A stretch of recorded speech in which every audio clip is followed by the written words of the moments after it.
Okay, so my special topic for today is a book I read called Running Lean. And this is basically inspired by the fact that probably the last 3 to 4 weeks in a row, I think we had questions around the product strategy, customer learning strategy, how is this lean startup kind of thing, and how does it apply to Handle? So I thought this book, here's the cover of it, by Amazon for like $12 or whatever. It does a very good job of synthesizing the principles behind Lean Startup and putting them in tactical implementation, along with worksheets, use cases, case studies, and this is, I mean, there's a foreword by Eric Ries at the beginning that said, this is the first of many in the Lean Startup series kind of thing. So this guy, Ash, is actually, he's from Austin. I know him. I actually participated with him in a group called Bootstrap Austin, which ironically kind of had like a anti-VC kind of feel to it. Like, VCs are bad, you should bootstrap your startup. And so like a lot of the ideas came out of that realm of thought, but also more pragmatically things like Steve Blank and Eric Ries. So kind of interesting. I don't know how like working on a VC company, I don't know, if I call them up, tell them what we're doing, they can be like, oh, you're on the right track or the wrong track. But that's just a little bit of personal history. So the idea here revolves around this, or is anchored around this idea called the Lean Canvas. And it's a way, if you remember in Steve Blank's presentation on the panel, he had like the 9 areas of like product development. And this kind of breaks them down into a place where everything's in one place. So we have the basic product on this side, market on this side. And I'll be sort of telling the story of the process through this Canvas document. In fact, the author is building a business called leancanvas.com, which you can build these in a collaborative fashion. But you can basically see there's a problem over here, you define a customer, a solution, unique value proposition, so on. So, for instance, these stages of, how do you kind of like go about learning, customer. So problem, solution, product market fit, and scale are kind of like the overarching phases. But then down here you have problem, solution, fit.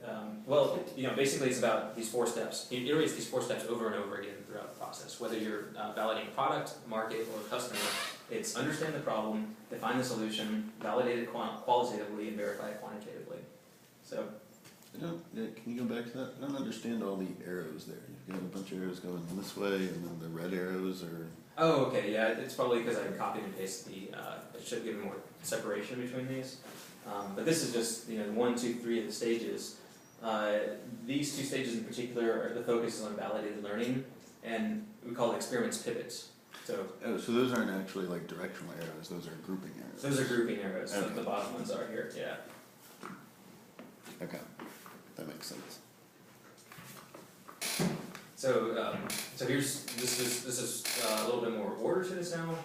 So basically saying, first define your problem, then define who your user is, break it down to unique value proposition, form a product hypothesis in terms of solution, and then once you get there, you go into the sort of market learning, which is your unfair competitive advantage. You can see the order of things that are kind of happening. So.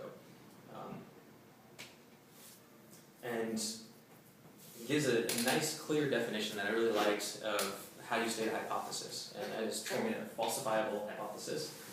Specifically, that a specific action will result in a measurable outcome, in a repeatable way.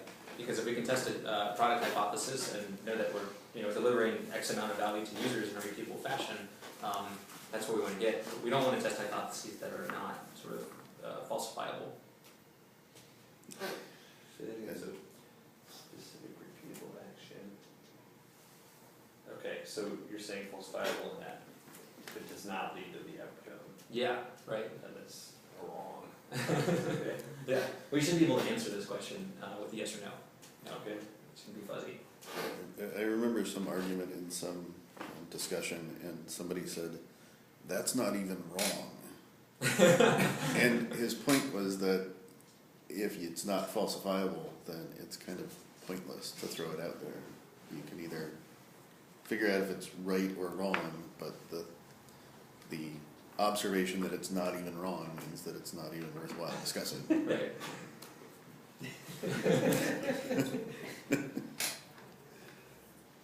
So, these are some sort of copied and pasted sentences from the book about the validate qualitatively and verify quantitatively.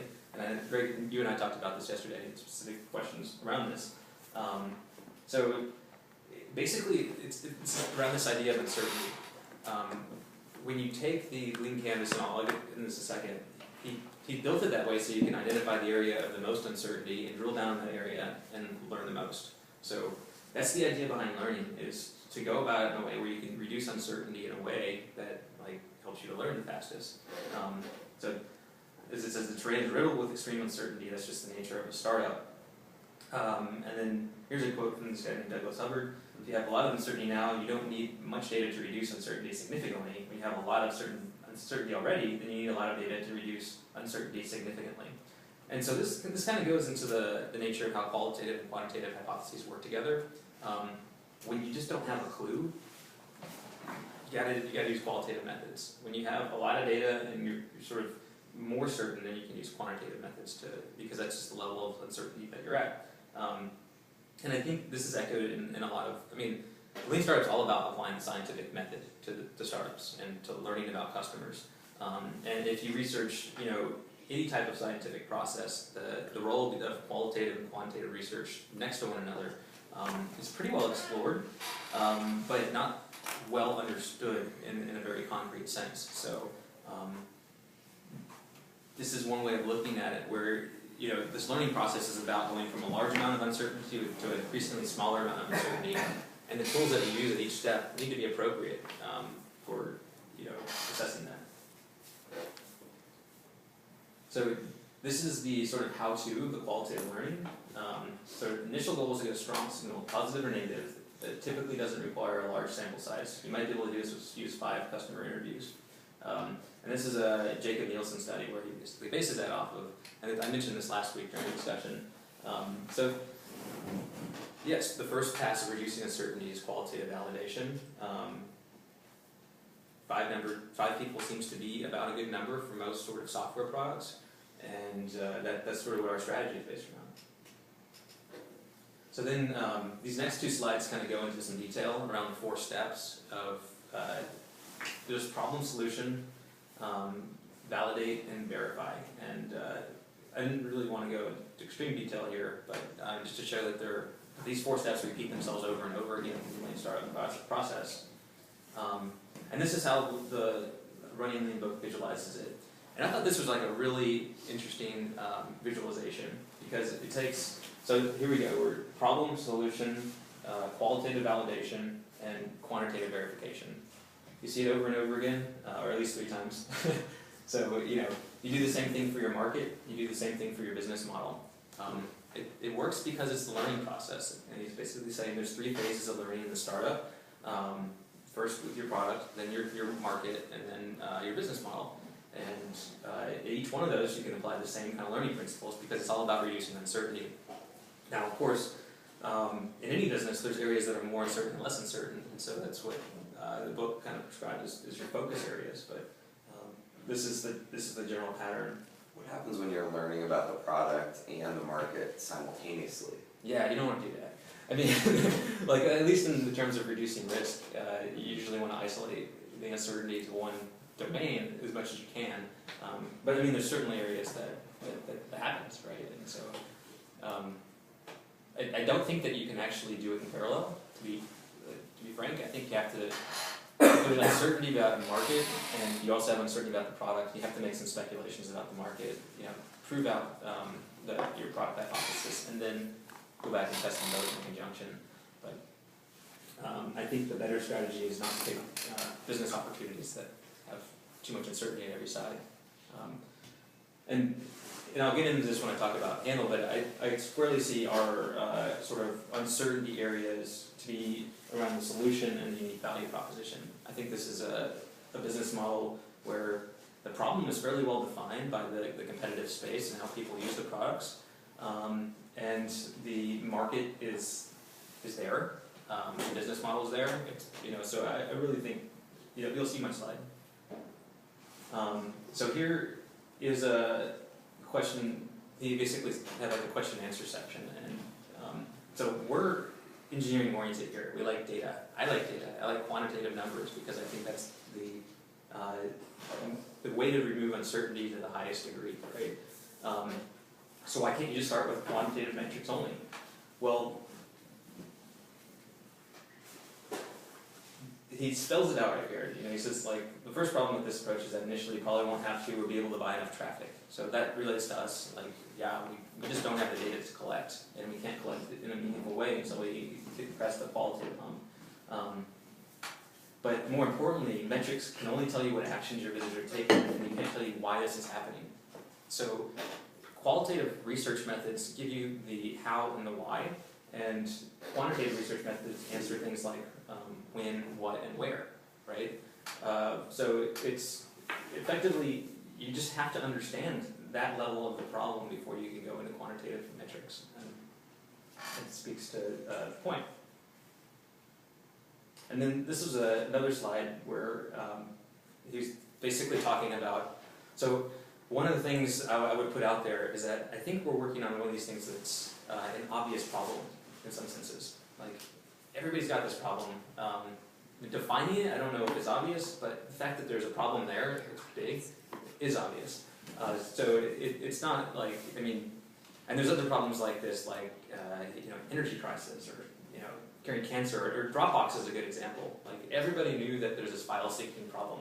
What was the nature of the problem? So that puts us in a class of businesses, or at least in my opinion, puts us in a class of businesses where, like, what we can learn from our users at this point is really sort of constrained in the sense that we understand what they want. We have to get past that initial hurdle to get significant learnings moving forward. And I'd like you to like really internalize that, because I think what I perceive, one of the reasons I wanted to give this presentation is I perceive that there is maybe a lack of communication, buy-in, or understanding around the way that we're implementing the Lean Startup. And this is one of the major assumptions that, like, reasons why are we not like talking to user after user right now. Well, we've already done that during the alpha phases, first of all. Second of all, they say exactly what I think they're going to say. You know, I know what the nature of the problem is, and so it's not the right direction to learn in. And So is there, yeah, this I feel like has been challenged, so if people still challenge this is a good time maybe to discuss it. Like, I guess I'm just interested in more articulation around that. So we're building now is going to be tested when it's more feature complete. We can get a more complete picture. Like, now we have a hypothetical solution. yeah, Now we're going to go back because we're past accepting that there is a problem. Is right. that kind of Yeah, where you're headed with this? I think basically there's a threshold for qualitative validation, and that's what opens up the door to user discussions and to actually learn the next level of what the problem is and to define it in more detail. What is the threshold? Is that addressed in the book? The threshold is basically acceptance from 5 users. 5 users that say this solves my problem. So you would state a falsifiable hypothesis, presented in a way that you could interface with these 5 users in a user interview, and then capture the, you know, like, yes, you know, falsifiably this person has, like, said, this is what I want to do. So that's how you validate a qualitative hypothesis, is through a survey, a user interview. In our case, I think it's going to be user interviews.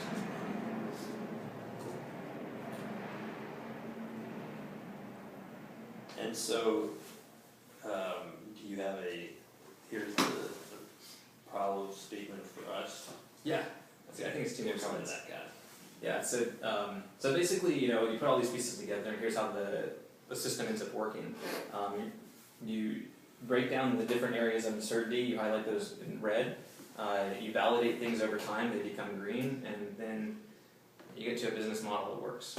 So that's the Lean Startup applied in this context. What are those X'd out states? Those are pivots. Well, basically, you know, hypotheses that didn't work and resulted in pivots. Gotcha. So here's where I start with our plan, and I say, where is our uncertainty? Well, to me, it revolves around the unique value proposition and our solution. That is what we know the least about. Wouldn't say that we're 100% certain what the problem is, in that we've defined it exactly how we want to, but in a book called Getting to Plan B, there's this notion of analogs and antilogs, and what it revolves around is learning from the competitive space. Like, he gives the example that the iPod was able to learn from the Sony Walkman, that they had a hypothesis: would people carry around a device where they listen to music? Well,